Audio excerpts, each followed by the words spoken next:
Assalamualaikum warahmatullahi wabarakatuh.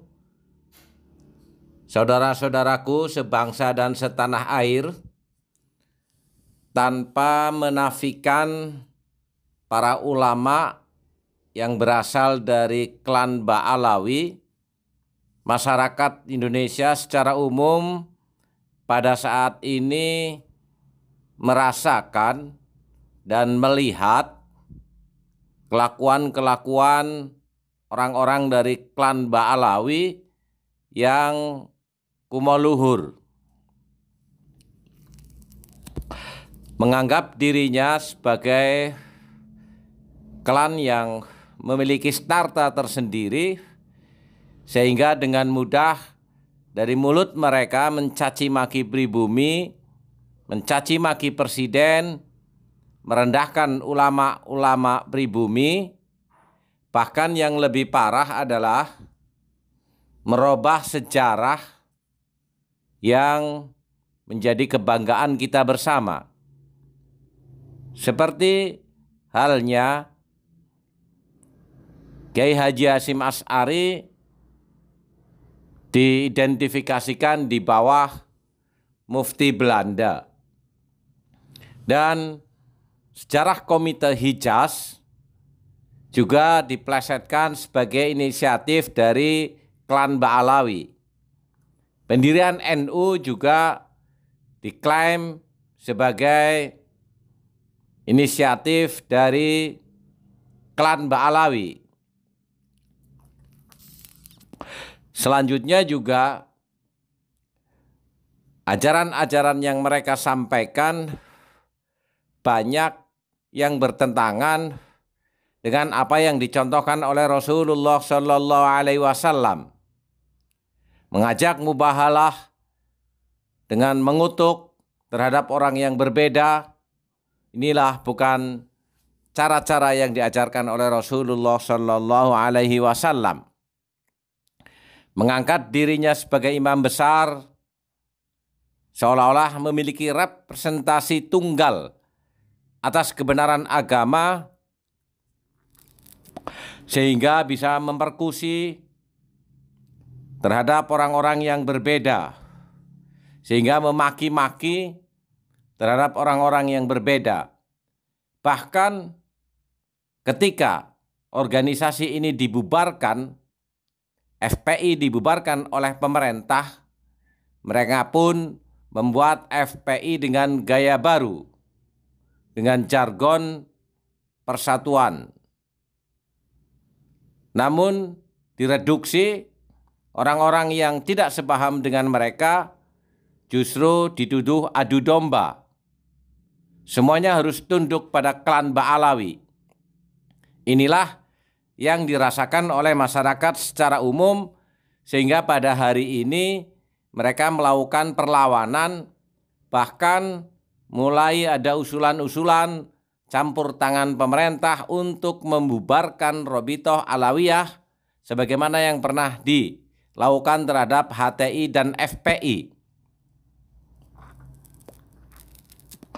Dari rangkaian orang-orang Ba'alawi yang melakukan tindakan-tindakan al-asabiyah, membentuk struktur baru, orang dijadikan bawahan, dalam istilah TIC sebagai budak-budaknya, umoluhur, mengangkat dirinya sebagai imam besar, dan kelompok yang harus diakui keberadaannya lebih dari orang lain, dan memberikan pemikiran-pemikiran yang ngawur dengan mempelintir ayat-ayat Al-Quran untuk menjustifikasi apa yang mereka lakukan.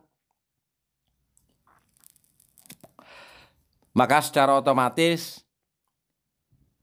masyarakat melakukan penolakan-penolakan dan menganggapnya sebagai sebuah rangkaian yang terstruktur. Terlebih Ketua Robitoh Alawiyah dalam pidato-pidatonya selalu merendahkan orang lain. Bahkan tradisi kita datang sowan dalam satu majlis dengan membawa samratul yad, oleh-oleh tangan, ibaratnya dihinanya dengan Ngapain kamu cuma bawa gula 1 kilo? Ini adalah dianggap merepresentasikan dia sebagai ketua menjadi sebuah gerakan Rabithah Alawiyah secara masif dan terstruktur karena anak buahnya juga melakukan hal-hal yang sama dari beberapa daerah dan dari semua orang-orang yang mengaku dari klan Ba'alawi.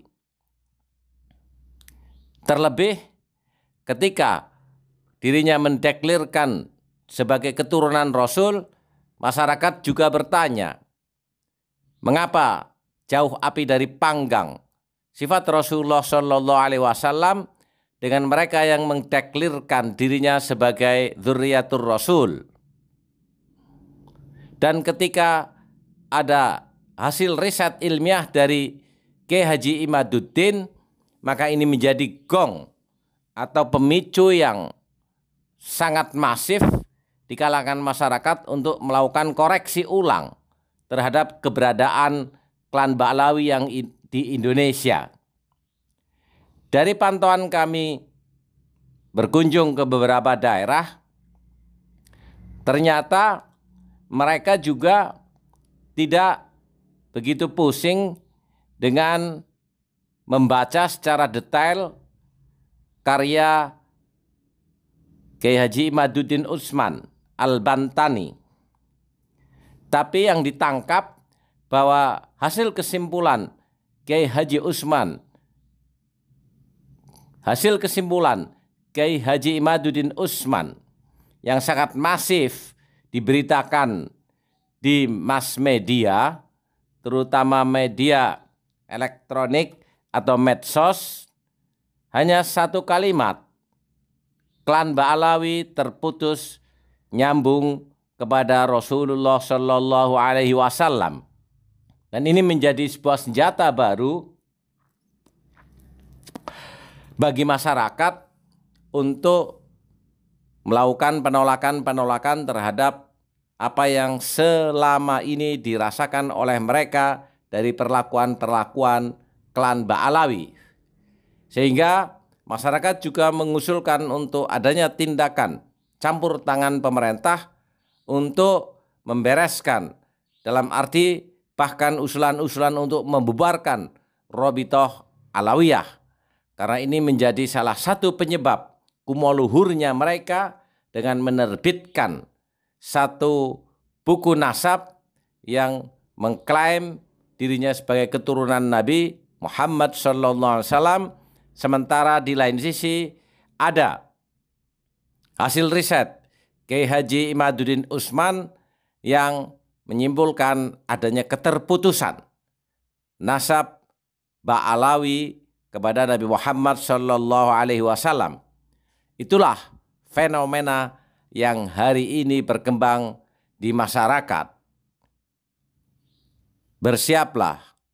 Walafu minkum. Wassalamualaikum warahmatullahi wabarakatuh.